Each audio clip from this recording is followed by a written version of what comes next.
सभी बच्चों को हमारा नमस्कार। विवेकानंद ऑनलाइन क्लासेस में एक बार फिर से आप सभी का स्वागत है। तो आइए इस वीडियो की शुरुआत करते हैं हम एक मोटिवेशनल शायरी के साथ, जो कुछ इस प्रकार है। कहते हैं ना कि सपने एक दो देखोगे तो मुश्किलें हजार आएगी, लेकिन वो मंजर बड़ा खूबसूरत होगा जब कामयाबी शोर मचाएगी। जी हाँ बच्चों, यदि सपने देखेंगे तो मुश्किलें तो आएंगी ही आएंगी ना, लेकिन जब हम कामयाब हो जाएंगे तो वो मंजर बड़ा खूबसूरत होगा।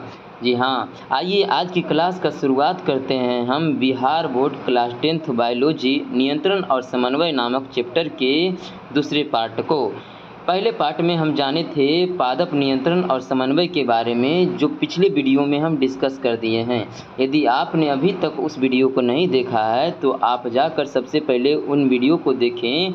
उस वीडियो में नियंत्रण और समन्वय के मुख्य परिभाषा को जानने को मिलेगा। तो आइए आज हम शुरुआत करते हैं जंतुओं में नियंत्रण और समन्वय को।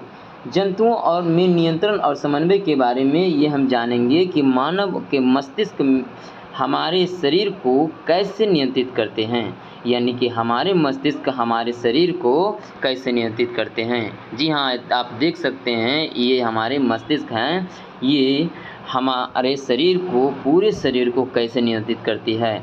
इसके बारे में जानेंगे हमें कुछ विभिन्न तथ्यों को।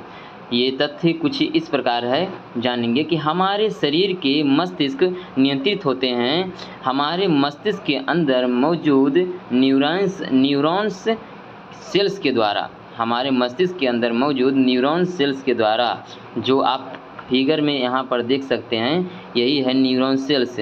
यही न्यूरॉन सेल्स है, एक न्यूरॉन सेल्स है, इसमें कई न्यूरॉन सेल्स जुड़े हुए हैं। इस फिगर में आप देख सकते हैं ये भी न्यूरॉन सेल्स हैं, ये भी न्यूरॉन सेल्स, इसमें 3 न्यूरॉन सेल्स जुड़े हुए हैं। इन न्यूरॉन सेल्स में संवेदनाओं की गति होती है। इस प्रकार से हमारे शरीर में नियंत्रित और समन्वय की प्रक्रिया होती है। इससे पहले हम कुछ तथ्यों को जानते हैं। यहाँ पर हम जानते हैं कि जंतुओं में शारीरिक क्रियाओं के बीच 2 प्रकार की होती है। शारीरिक क्रियाओं के बीच नियंत्रण 2 प्रकार की होती है। एक नंबर में है तंत्रिकीय नियंत्रण, एक नंबर में है तंत्रिकीय नियंत्रण, 2 नंबर में है रासायनिक नियंत्रण और समन्वय। हाँ जी हाँ, यहाँ पर जानने को मिला कि जंतुओं में नियंत्रण और समन्वय 2 प्रक्रियाओं में होती है। एक में होती है तंत्रिकीय नियंत्रण और समन्वय, दूसरा में होती है रासायनिक नियंत्रण और समन्वय। तंत्रिकीय नियंत्रण और समन्वय यानी कि मानव के मस्तिष्क के अंदर होने वाले न्यूरॉन्स में हलचल, न्यूरॉन्स में गति, इसी प्रकार के नियंत्रण तंत्रिकीय नियंत्रण कहलाती है। यदि मानव शरीर में हार्मोन्स के द्वारा नियंत्रण होती है तो उसे हम कहते हैं रासायनिक नियंत्रण। हार्मोन्स क्या है, जैसे कि हमारे पिट्यूटरी ग्लैंड और हमारे thyroid gland, parathyroid gland, adrenal gland, इन सभी के द्वारा कुछ केमिकल का स्राव होता है, कुछ रासायनिक प्रक्रम का स्राव होता है, जिस कारण से हमारे शरीर नियंत्रित हो पाते हैं। तो आगे हम सबसे पहले डिस्कस करेंगे तंत्रिकीय नियंत्रण और समन्वय को, उसके बाद ही हम जानेंगे रासायनिक नियंत्रण और समन्वय को। तो आइए हम जानते हैं तंत्रिकीय नियंत्रण और समन्वय के बारे में। इसके बारे में जानते हैं कि यह तंत्रिकाओं के द्वारा होती है, यह तंत्रिकाओं के द्वारा ही नियंत्रण हो पाती है। यह उच्च वर्ग के जंतुओं में ऐसी तंत्रिकाएं मिलकर एक तंत्रिका तंत्र का निर्माण करती है, जिसे तंत्रिका तंत्र कहा जाता है। जी हाँ बच्चों, ये एग्जाम में पूछा जाएगा क्वेश्चन कि तंत्रिकीय नियंत्रण क्या है। यह तंत्रिकाओं के द्वारा होती है, उच्च वर्ग के जंतुओं में ऐसे तंत्रिकाएं मिलकर एक तंत्रिका तंत्र का निर्माण करती है, जिसे तंत्रिका नियंत्रण कहते हैं। जी हाँ, जैसे कि आप इस फिगर में समझ सकते हैं कि किस प्रकार से हुआ है। इस फिगर में हमें समझना है कि ये आप देख पा रहे होंगे, इस फिगर में आप देख पा रहे, आप यहाँ देख रहे होंगे कि ये तंत्रिकाएं हैं, ये तंत्रिकाएं हैं, तंत्रिकाएं कोशिका हैं। इसमें कई कोशिकाएं हैं, इसमें जैसे कि यहाँ पर 2 कोशिकाएं हैं, ये कोशिका 2 कोशिका, यहाँ पर 3 कोशिकाएं हैं। इन तीनों कोशिकाएं में संवेदनाओं का ट्रांसफ़र होती है एक कोशिकाओं से दूसरे कोशिकाओं में, एक कोशिकाओं से दूसरे कोशिकाओं में संवेदनाओं का ट्रांसफ़र होती है, जिस कारण से ये तंत्रिकीय तंत्र कहलाती है, जिस कारण से इन सभी कोशिकाओं का समूह एक प्रकार का तंत्रिकीय तंत्र कहलाती है। तो हम तंत्रिकीय नियंत्रण के बारे में जान लिए। अब हम जब समझते हैं तंत्रिका ऊतक के बारे में, तो आप इसको भी समझ गए होंगे कि तंत्रिका ऊतक क्या है। कि जैसे कि कई सारे न्यूरॉन्स मिलकर एक ऊतक का निर्माण करते हैं, जिसे हम तंत्रिका ऊतक कह सकते हैं। जैसे कि यहाँ पर लिखा भी गया है कि तंत्रिका ऊतक क्या है, कि जंतुओं के शरीर में एक विशेष प्रकार के न्यूरॉन कोशिका से मिलकर ऊतक बने होते हैं।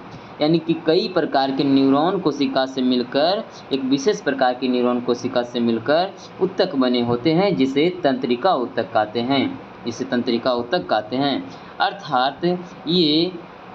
अर्थात न्यूरॉन से मिलकर तंत्रिका ऊतक तथा तंत्रिका ऊतक से मिलकर तंत्रिका तंत्र का निर्माण करते हैं। आगे हम समझते हैं कुछ इस प्रकार। तो आइए हम देखते हैं कि न्यूरॉन की संरचना क्या होती है। तो न्यूरॉन की संरचना अर्थात एक न्यूरॉन की बनावट वो किस प्रकार से बने होते हैं, तो उसके बारे में जानते हैं। तो आइए इसके बारे में जानते हैं कि आप देख पा रहे होंगे कि न्यूरॉन की संरचना इस प्रकार से होती है, जैसा आपको एक फिगर में दिखाया गया है। यहाँ पर जैसे कि देखिए फिगर में आपको यहाँ पर दिखाया गया है कि न्यूरॉन की संरचना कुछ इस प्रकार है। इसमें आगे निकले हुए भाग जो रेशा के जैसा है, जिसे डेंड्राइटस कहा जाता है, और जिसमें कई बूंद जैसी संरचना होती है, जिसे कहा जाता है दानेदार जैसी संरचना होती है, जिसे कहा जाता है साइटोन कहा जाता है। इस साइटोन के अंदर एक केंद्रक पाए जाते हैं, और इसी का एक लंबा भाग रहते हैं रेशेदार वाले, जिसे हम एक्सॉन कहते हैं। आपके एग्जाम में ये पूछा जाता है कि न्यूरॉन का संरचनात्मक चित्र बनाएं, तो आपको यही चित्र बनाना है, तो इसमें पूछा जाता है। आगे इसमें जो एक निकला हुआ भाग है रेशेदार, उसे एक्सॉन कहते हैं। फिर आगे श्वान कोशिकाएं हैं जो बाहर से है, ये एक चर्बीदार के रूप में कार्य करती है, इसे चर्बीदार कोशिकाएं भी कहा जाता है। जैसे कि आप देख सकते हैं श्वान कोशिकाएं, ये चर्बीदार कोशिकाएं जो दोनों तरफ से घेरे हुई रहती है। फिर आगे रेनवियर कन्नोड्स, जो कि आप लोग को दिख रहा है कि इन दोनों चर्बीदारों के बीच वाले भाग को कहा जा रहा है। मेडुलरी या माइलिन शीथ भी आगे चर्बीदारों के अंदर वाले भाग को कहा जा रहा है। एक्सॉन वाल्व, जो कि सबसे निचले वाले भाग को कहा जा रहा है, एक्सॉन वाल्व।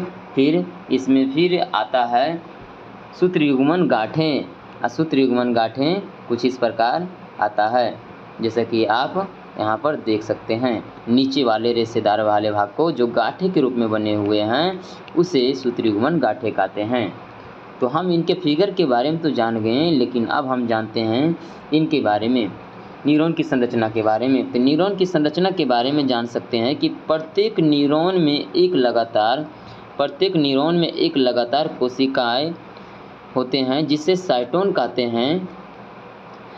इसमें कोशिका द्रव तथा एक बड़ा न्यूक्लियस होते हैं, इसे साइटोन कहते हैं। इस साइटोन के अंदर एक कोशिका द्रव या न्यूक्लियस होते हैं।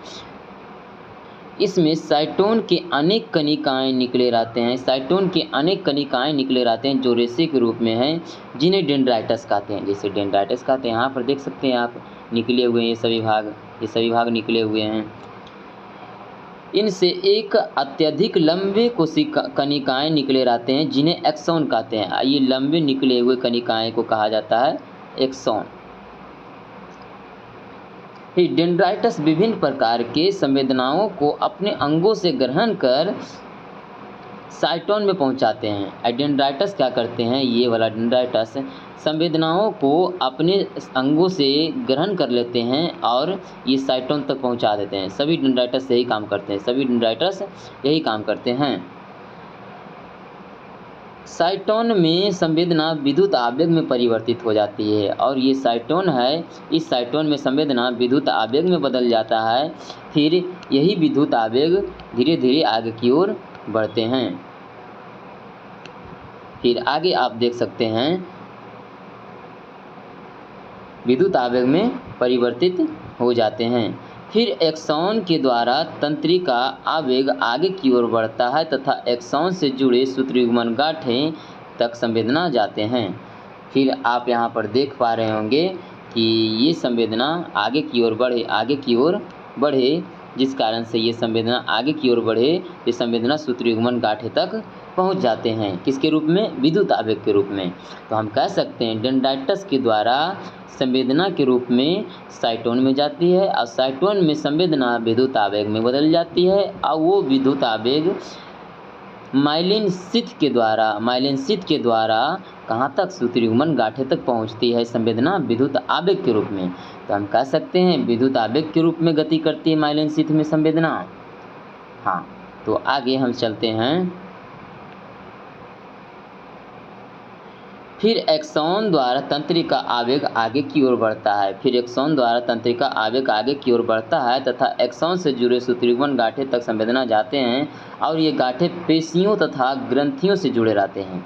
और ये जो गांठें हैं, आप जो इसको देख रहे होंगे, ये गांठें पेशियों, हमारे मांसपेशियों, जैसे कि हमने सोचे कि हाथ को उठाना है तो हाथ उठाते हैं, इसका रिप्लाई मस्तिष्क से आते हैं। वही न्यूरॉन वाले सूत्रयुग्मन गांठें हमारे मांसपेशियों से जुड़े रहते हैं, जो कि मांसपेशियां काम करने के लिए उत्तेजित हो जाते हैं।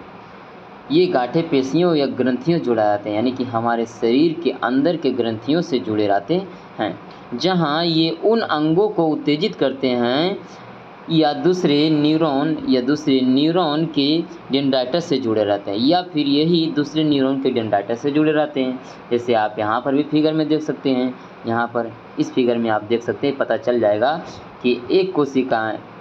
जाएगा इस फिगर के अंतर्गत कि एक कोशिका दूसरे कोशिका से किस प्रकार जुड़े हुए हैं। आप यहाँ पर देख सकते हैं, इस प्रकार से जुड़े रहते हैं ताकि संवेदना दूसरे न्यूरॉन तक पहुंच पाए, जुड़े रहते हैं ताकि संवेदना दूसरे न्यूरॉन तक पहुंच पाए और दूसरे से फिर तीसरे पर जुड़े रहते हैं, तीसरे से चौथे पर जुड़े रहते हैं। इसी प्रकार से परस्पर जुड़े हुए रहते हैं और संवेदना हमारे मांसपेशियों और ग्रंथियों तक पहुंच जाती है। तो इससे हम जान पाते हैं कि हमें क्या रिप्लाई देना है, क्या हमने महसूस किया है, सब कुछ पता चल पाता है। ये क्रिया हमारे मस्तिष्क के अंदर ही होती है, हमारे मस्तिष्क के अंदर ही न्यूरॉन पाए जाते हैं। फिर आगे है संवेदना दूसरे न्यूरॉन तक पहुंच पर एक्सॉन के चारों ओर श्वेत चर्बीदार के पदार्थों का एक आवरण रहता है, जैसे कि अभी बताए थे। अब आगे जानने वाले हैं इसके बाद मनुष्य का मस्तिष्क। ये जान लिए हैं कि मनुष्य के मस्तिष्क में न्यूरॉन के अंदर संवेदनाओं से विद्युत आवेग में कैसे परिवर्तित होती है, इसको हम जान लिए हैं। अब हम समझते हैं मानव मस्तिष्क के बारे में। इसके बारे में जानेंगे कि मानव के मस्तिष्क के अंदर किस प्रकार के प्रक्रिया होती है। जैसे कि जानेंगे मनुष्य का मस्तिष्क एक अत्यंत महत्वपूर्ण कोमल अंग है। इसका मस्तिष्क जो है एक महत्वपूर्ण कोमल अंग है। तंत्रिका तंत्र के द्वारा ये क्रियाएं को नियंत्रण में सबसे महत्वपूर्ण भूमिका मस्तिष्क की होती है। तंत्रिका तंत्र के अंदर, यानी कि इसके मस्तिष्क के अंदर जो न्यूरॉन रहते हैं उसके अंदर मस्तिष्क के ऊपर की परत, इसकी क्रिया महत्वपूर्ण रहती है। न्यूरॉन की तंत्रिका तंत्र की इस क्रिया में महत्वपूर्ण रहती है भूमिका। मस्तिष्क के ऊपरी परत में क्रेनियम हड्डी से घिरा रहता है। मस्तिष्क में क्रेनियम नामक हड्डी से घिरा रहता है और मस्तिष्क के चारों ओर से तंतुमय संयोजी ऊतक की एक झिल्ली से घिरे रहते हैं।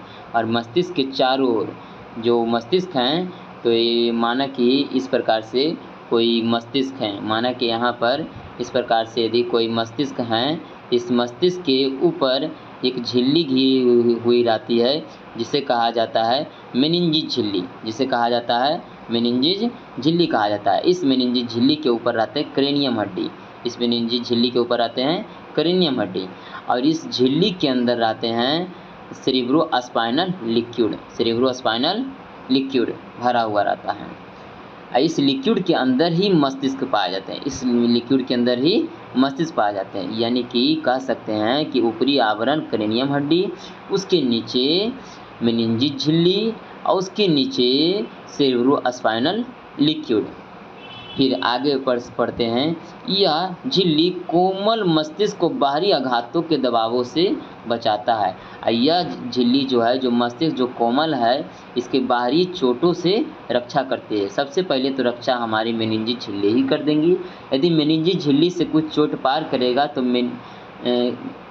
सबसे पहली रक्षा तो हमारी मेनिंजेस क्रेनियम हड्डी ही कर देगी। क्रेनियम हड्डी के बाद यदि कुछ बचेगा तो मेनिंजेस झिल्ली कर देगी। मेनिंजेस झिल्ली के बाद इसमें लिक्विड भरा रहता है, जिसका दबाव को कम कर देती है लिक्विड, जिसको कहा जाता है सेरिब्रोस्पाइनल लिक्विड कहा जाता है। मेनिंजेस झिल्ली और मस्तिष्क के बीच सेरिब्रोस्पाइनल द्रव भरा रहता है। ये द्रव मस्तिष्क के बाहरी आघातों को से सुरक्षित रखता है तथा मस्तिष्क को नम बनाए रखता है, यानी कि मस्तिष्क को ठंडक बनाए रखता है। फिर मानव मस्तिष्क का आयतन लगभग 1650 मिलीलीटर तथा औसत लगभग 1.5 kg का होता है। मानव मस्तिष्क का आयतन लगभग 1650 मिलीलीटर तथा औसत लगभग 1.5 kg का होता है, लगभग 1.5 kg का होता है। मस्तिष्क मुख्यतः 3 भागों में बांटे गए हैं। तो आइए मुख्य मस्तिष्क के बारे में चर्चा करेंगे। जी हाँ, यही हमारा मस्तिष्क है जो आप यहाँ पर फिगर में देख पा रहे होंगे, यही हमारे मस्तिष्क का भाग है। तो मस्तिष्क के सभी भागों के बारे में हम 3D फोटो के जरिए हम डिस्कस करेंगे, 3D इमेज के जरिए हम डिस्कस करेंगे इसके बारे में। तो आइए हम जानते हैं। आप यहाँ पर जान रहे होंगे कि मस्तिष्क मुख्यतः 3 भागों में बटे हैं। मस्तिष्क मुख्यतः 3 भागों में बटे होते हैं। मस्तिष्क कितने भागों में बटे होते हैं? 3 भागों में बटे होते हैं। मस्तिष्क मुख्यतः 3 भागों में बटे होते हैं। पहला अग्र मस्तिष्क, मध्य मस्तिष्क, पश्च मस्तिष्क। ये जो आप देख पा रहे होंगे अग्र मस्तिष्क वाले भाग, ये अग्र मस्तिष्क वाले भाग है। ये जो आप देख पा रहे होंगे घुमावदार गड्ढे जैसी संरचना, ये पूरा अग्र मस्तिष्क का भाग है। फिर एक होते मध्य मस्तिष्क, ये आप जो बीच वाले देख रहे होंगे ये मध्य मस्तिष्क का पार्ट है, और ये है पश्च मस्तिष्क का पार्ट है। ये पश्च मस्तिष्क का पार्ट है। ये मस्तिष्क का आधा भाग को दिखाया गया है, इसमें आप देख पा रहे होंगे। अग्र मस्तिष्क जो है ये 2 भागों में बटे हुए हैं। एक कहा जाता है प्रामस्तिष्क या सेरिब्रम, एक कहा जाता है प्रामस्तिष्क या सेरिब्रम, एक कहा जाता है डायनसेफेनॉल।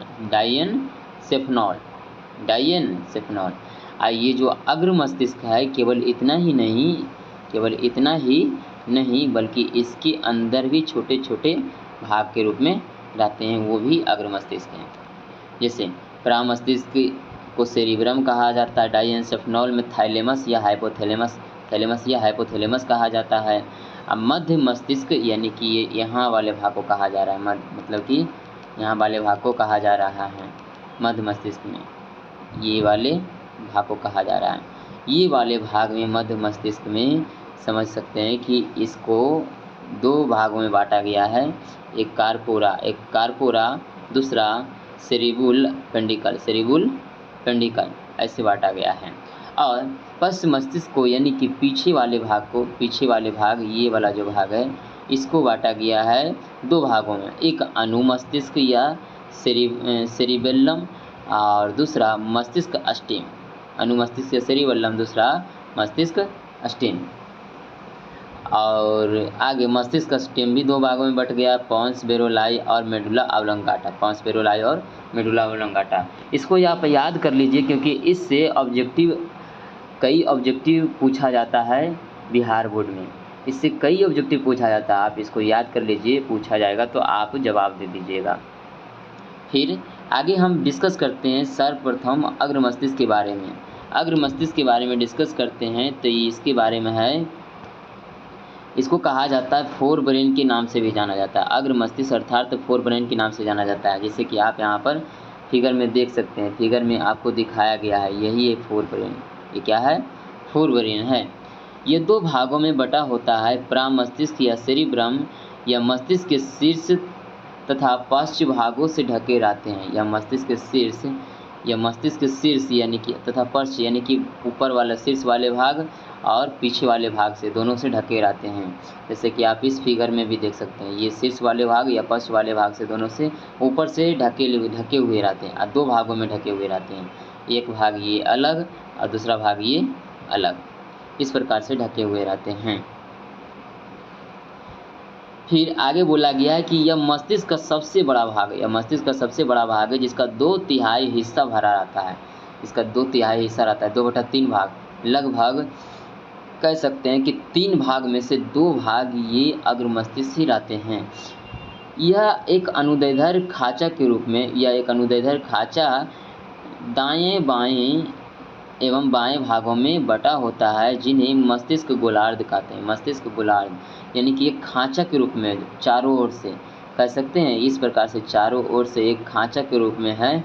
इसके बीच में थोड़ा बहुत खाली जगह है, यहाँ पर एक खांचा के रूप में है, जिसको कहा जाता है मस्तिष्क गोलार्ध कहा जाता है। इसे मस्तिष्क गोलार्ध भी कहा जाता है।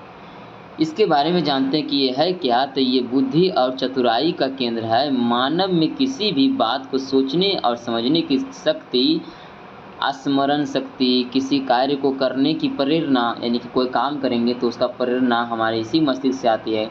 घृणा यानी कि दुश्मनी, या फिर प्रेम यानी कि प्रेम की भावना, आप तो समझदार इतनी इससे ज़्यादा है इसमें। फिर भय, हर्ष और कष्ट का अनुभव जैसी क्रियाओं का नियंत्रण सेरिब्रम के द्वारा ही होता है। किसके द्वारा होता है? सेरिब्रम के द्वारा ही होता है। यानी कि सेरिब्रम वाले भाग क्या क्या का काम करते हैं, आप सबको पता चल गया होगा। फिर आगे है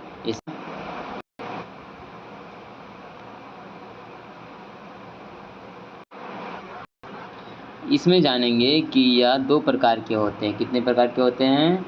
तो 2 प्रकार के होते हैं। पहला अनुमस्तिष्क या सेरिबेलम, दूसरा मस्तिष्क स्टेम। पहले अनुमस्तिष्क से सेरिबेलम के बारे में डिस्कस करते हैं। यह मस्तिष्क का दूसरा सबसे बड़ा भाग है। या बताइए आप सभी लोग कि पहला सबसे बड़ा भाग कौन था? पहला सबसे बड़ा भाग था सेरिब्रम, जिसे कहा जाता था अग्र मस्तिष्क, वही बड़ा था। और दूसरा भाग बड़ा कौन है? तो अनुमस्तिष्क, यानी कि बस मस्तिष्क की भी अनुमस्तिष्क, वही सबसे बड़ा है। मस्तिष्क का दूसरा सबसे बड़ा भाग है। यह संतुलन को बनाए तथा ऐच्छिक की मांसपेशियों को नियंत्रित रखता है। यानी कि हमारे शरीर को संतुलन बनाए रखने के लिए यही जिम्मेदार है, जो कि बस मस्तिष्क के रूप में है। एक है मस्तिष्क स्टेम, ये 2 प्रकार की होती है। एक होते पॉन्स बेरोलाई, यानी कि तंत्रिका तंतुओं से निर्मित पॉन्स मेडुला के अग्रभाग में स्थित होता है। यह श्वसन को नियंत्रित करता है। फिर आगे मेडुला ऑब्लंगाटा में देखेंगे कि यह मस्तिष्क का सबसे पिछला भाग है। यह उपापचयी हृदय धड़कन आहार नाल में पचाने को नियंत्रित करता है। जैसे कि आप फिगर में देख सकते होंगे, मेडुला ये वाले भाग है, यहाँ पर आप देख रहे होंगे कि ये वाले भाग मेडुला कहलाती है। ये वाले भाग मेडुला कहलाती है। इस मेडुला, ये इसका आकार बेलनाकार होता है। आप देख रहे होंगे कि ये बेलनाकार है। क्या है? बेलनाकार है, यही मेडुला है। बेलनाकार जैसी होती है, जो पीछे की ओर मेरुरज्जु के रूप में पाए जाते हैं। यानी कि मेडुला ये पीछे सीधा कनेक्ट होते हैं मेरुरज्जु से। कहाँ कनेक्ट होते हैं? मेरुरज्जु से। इसके द्वारा आवेगों का चालन मस्तिष्क और मेरुरज्जु के बीच होता है। यानी कि इसका मुख्य काम यही है कि ये मस्तिष्क और मेरुरज्जु के बीच वाले क्रिया को संपादित करेंगे। ये मस्तिष्क और मेरुरज्जु, यानी कि मस्तिष्क हमारे पूरे मस्तिष्क, और मेरुरज्जु यानी कि हमारे नीचे वाला जो है स्पाइनल कॉर्ड, इसके द्वारा बीच वाले क्रिया को संचालित करते हैं। Medulla oblongata. तो आई होप कि आप लोग इस वीडियो को पूरी तरह से समझ गए होंगे। और आप यदि इस चैनल पर नए हैं तो सब्सक्राइब करने का प्रयास करेंगे, ताकि आने वाला नया वीडियो आप तक सबसे पहले पहुंच जाए और आप इस क्लास 10th के सारे सब्जेक्ट को अच्छी तरह से कर पाएंगे।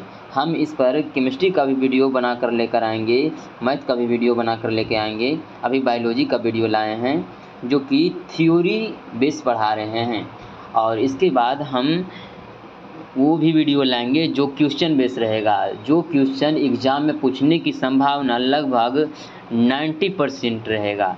यानी कि 90% संभावना है कि एग्ज़ाम में आएगा ही, वो सभी क्वेश्चन हम आप सबके बीच में लाएंगे। तो आप इस चैनल को सब्सक्राइब कर लीजिए और लाइक कर दीजिए और शेयर कर दीजिए। बहुत बहुत धन्यवाद आप सभी लोगों का।